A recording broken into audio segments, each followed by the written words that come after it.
Selibekwe icala bafowethu iphoyisa elitholakale lishayela-ke liphuzile elingu-constable esiteshini-ke saseThwathwa Ekurhuleni-ke. Leli phoyisa kuthiwa-ke libonakale kwividiyo esuse omkhulu umsindo-ke ezinkundleni zokuxhumana. Kuthiwa-ke belingagunyaziwe ukushayela-ke imoto yombutho ngosuku lwaso isigameko.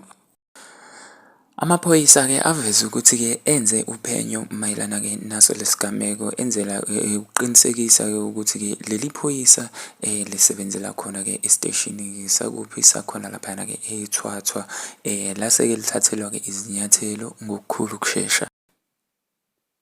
Amaphoyisa aveze ukuthi-ke enze uphenyo oluqinisekisa ukuthi-ke leli phoyisa lisebenzela esiteshini sakhona eThwathwa njengoba sike sasho mfowethu, and leli phoyisa-ke libekwe icala lokushayela-ke liphuzile nokushayela-ke imoto yombuso ngaphandle-ke kwemvume nelokushayela-ke budedengu.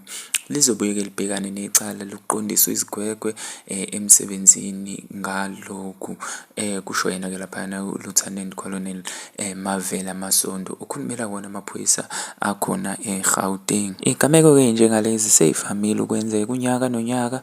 Ngingakufungela nje ukuthi-ke abantu-ke abaningi bake bakunothisa lokhu ngoba-ke uma ungabheka ngisho ku-social media amaphoyisa anakho ukuthi-ke eshayele edle amponjwana amanzi. Ngiyocela mina ukuzwa ukuphawula kwakho ngalolu daba.